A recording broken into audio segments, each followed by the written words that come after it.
subhanahu wa ta'ala is the greatest. He does not need your ibadah, does not need your concentration. Allah is not waiting for your charity. Allah's kingdom and dominion does not increase with your dhikr and tasbih and ruku' and sujood. We need Allah. We need Allah. We need Allah.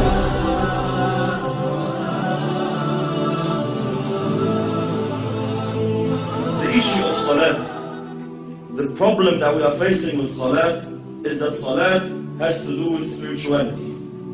It has to do with feelings that come through your heart and thoughts that come through your mind. A successful Muslim, like Allah subhanahu wa ta'ala says, قَدْ أَفْلَحَ الْمُؤْمِنُونَ الَّذِينَ هُمْ فِي صَلَاتِهِمْ خَاشِعُونَ. Verily the believers are successful, they are the ones who have khushu' in the salat. They pray properly, they stand before Allah subhanahu wa ta'ala properly. A crucial step, a crucial cornerstone in achieving this target is to know who you're standing in front of. Who are you speaking to? Which words are you reading? These feelings, this set of feelings, they have to come through your heart, and the more they take you on, the more they are in your heart, the better your salat is. And the weaker these thoughts and feelings come to your heart, the weaker your prayer is. Most of us, my brothers and sisters, when we stand in our salat, we are daydreaming. That's the honest truth. 90% of us, we're daydreaming in our salat.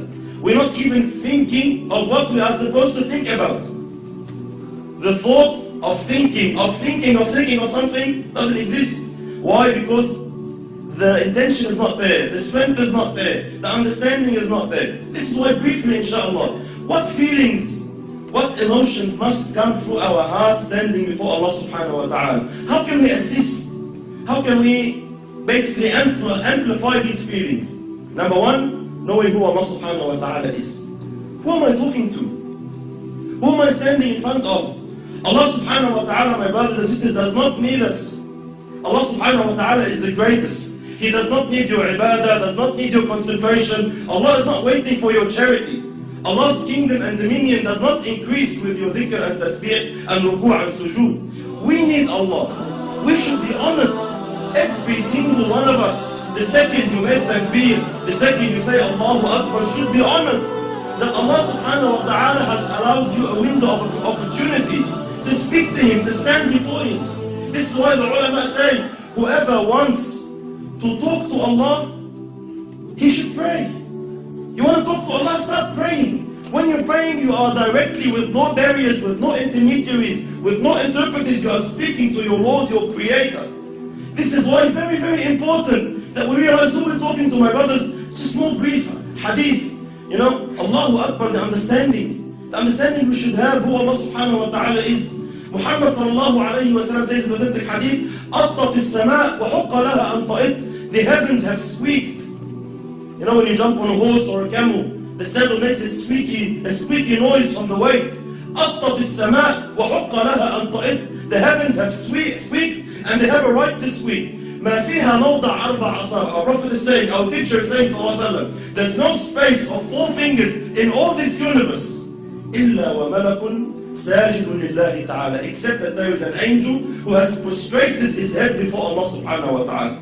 Every 4 fingers, billions and billions of angels, billions and billions of creations of Allah are continuously praising Allah subhanahu wa ta'ala. Allah subhanahu wa ta'ala says, تُسَبِّحُ لَهُ السَّمَوَاتُ السَّبْعُ. The 7 heavens and what it contains, and what is in there. تُسَبِّحُ لَهُ السَّمَوَاتُ السَّبْعُ وَالْأَرْضُ, and the land, وَمَنْ فِيهِنْ, and everyone inside it, and everyone within the boundaries. تُسَبِّحُ لَهُ السَّمَوَاتُ السَّبْعُ وَالْأَرْضُ وَمَنْ فِيهِنْ وَإِن مِّن شَيْءٍ إِلَّا يُسَبِّحُ بِحَمْدِهِ وَلَكِنْ لَا تَفْقَهُونَ تَسْبِيحَهُ. Everything is praising Allah. Rock, land, tree, whatever it is praising Allah, glorifying Allah. وَلَكِنْ لَا تَفْقَهُونَ تَسْبِيحَهُ إِنَّهُ كَانَ حَلِيمًا غَفُورًا. But you don't understand, you don't comprehend the praise, you can't hear the praise. But everything is praising Allah. Allah is not in need of you. Allah is not in need of you standing, feeling obliged like most of us. Why do we pray? Majority of us, my brothers, we pray to offload the obligation. Alhamdulillah, I finished my salat. If you come and stand before Allah with this intention, are you unaware that Allah subhanahu wa ta'ala knows exactly what is going through your heart at that stage? When you come and say, I just want to get dhuhr over and done with.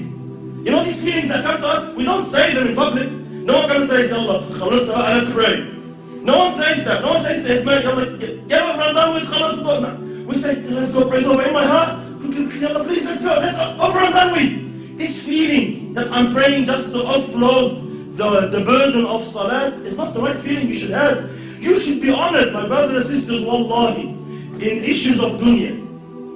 When we deal in our dunya here, with human beings like us, wallahi, subhanallah, if you stand in front of someone you're afraid of, like a judge in court, or a bully of some sort in Auburn, or a president, a prime minister, an ASIO agent, wherever you stand in front of, what happens to you naturally, without no motivation, without no one to have to give you a 7-step course on how to fear him? Naturally speaking, subhanallah, your heart starts pounding. You feel something. When you stand in front of the judge and he's about to announce the decision whether you'll got 15 years in jail or not, your heart starts pounding naturally. No one needs to give you a course. Why? Because we are aware who this person is. I know who he is. I know what authority he has. I know what he can do. I know what he can decide now. He can wreck my life. And because I know this, naturally the feeling, the emotion comes naturally. The problem is when we deal with Allah, these feelings do not exist. You stand before Allah and you're daydreaming. We all know Allah knows what's in your heart. But it does not move anything in you. Every blue moon, every now and then, maybe in Ramadan when you're feeling down, something that, you're going through trouble with your family, you want to get married, you get some emotion. Other than that, our salat is just far off where it should be. Why? We are unaware who you are standing in front of. The understanding that Allah now subhanahu wa ta'ala has allowed you to speak to Him. Wallahi, my brothers and sisters, wallahi, we see Muslims in this dunya, they get to meet a sinner, let's say an actor or an actress or a pop star of some sort, and they are so overwhelmed by the fact that they had an opportunity to get his signature or her signature. They're just so overwhelmed. They would say, they'll be speechless. I'm actually standing in front of you, I can't believe it. And they'll be so, they'll be so touched that, he's allowed them 5 minutes of his time. We have these feelings with mashayikh even. Sometimes the super sheikh comes from overseas and we find all the boys and Allah Akbar, I'm giving him salam, I can't believe it. Subhanallah, every time I see such a situation, it always reminds me of Allah. Subhanallah, who is this person? Regardless, all ranks preserved. Who is this person? The Shaykh once said, imagine if you were to meet Muhammad sallallahu alayhi wa sallam, what would you feel? Imagine if Rasulullah said, I'll give you 5 minutes of my time, come meet me. What would you think? Would you daydream? Would you be sitting with Rasulullah thinking of your wife? Would you be sitting in front of Muhammad sallallahu alayhi wa sallam thinking about work? No way on earth. Why? Prophet of Allah is here. You'll be taken, you'll be absorbed in the discussion. But subhanallah, we stand before Allah every day 5 times daydreaming. Why? We are unaware who Allah subhanahu wa ta'ala is. And how patient is Allah? How merciful is Allah subhanahu wa ta'ala, my brothers? Imagine Allah subhanahu wa ta'ala knowing, seeing what's in your heart. He gave you everything. He gave you the wife you're busy with. He gave you the husband you're busy with. He gave you the job you're thinking of. He gave you everything you're thinking about that's distracting you from Him. And He knows that, and He's patient with you. He is Halim subhanahu wa ta'ala. He still accepts you. He still allows you. Subhanallah. Imagine a prime minister allows a peasant to come and meet him for 5 minutes. Says, alright, you have problems, come. I'll allow you to meet the prime minister. But the peasant comes, he enters the office, and he starts playing with things around in the office, forgets about the prime minister. What will happen to this guy? He'll be banned. He will never ever have a chance to meet the prime minister again. Why? You're an idiot. We allowed you the chance, we opened the door for you, and you don't want to present your situation. You don't want to say anything. You get busy with something else. Why did you come? Likewise, imagine Allah subhanahu wa ta'ala, the King of Kings, 5 times a day allows you an opportunity to speak to Him, to complain to Him, to beg of Him, to ask of Him, and you are daydreaming. And Allah subhanahu wa ta'ala still allows you. Allah doesn't ban you. Allah doesn't say, this guy is disrespectful. No, Allah is patient. Allah waits subhanahu wa ta'ala. You will understand. You will come back. So very, very important. Step on who Allah subhanahu wa ta'ala is.